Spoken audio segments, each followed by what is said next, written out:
ងរៀន Day of Engineering Data Analytics Spring Framework និង App Development តើដឹងថារៀននៅទីណាឥឡូវនេះវិទ្យាស្ថាន iStart កំពុងទទួលបានការគាំទ្រពីក្រសួងសេដ្ឋកិច្ចនិងហិរញ្ញវត្ថុតាមរយៈមូលនិធិគម្រោងអភិវឌ្ឍជំនាញ STF ចូលឈ្មោះឥឡូវនេះចូលរៀនឆាប់ៗនេះតាមរយៈគម្រោងនេះសិក្ខាកាមដែលជាបុគ្គលិកឯកជននិងអង្គការនានាអាចនឹងទទួលបានកញ្ចប់ថវិកាឧបត្ថម្ភរហូតដល់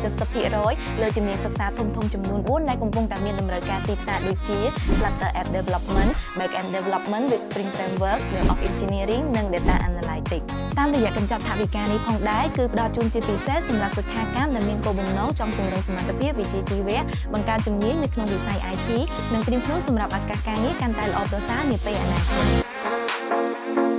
វគ្គសិក្សាទាំងនេះនឹងចាប់ផ្ដើមនៅថ្ងៃទី30ខែឧសភាឆ្នាំ2026នេះហើយសម្រាប់ការសិក្សាគឺសិក្សារៀងរាល់ថ្ងៃសៅរ៍និងថ្ងៃអាទិត្យចាប់ពីម៉ោង1ដល់ម៉ោង5ចុះឈ្មោះឥឡូវនេះដើម្បីអភិវឌ្ឍជំនាញ IT និងបង្កើនសមត្ថភាពវិជ្ជាជីវៈរបស់អ្នកជាមួយ iStart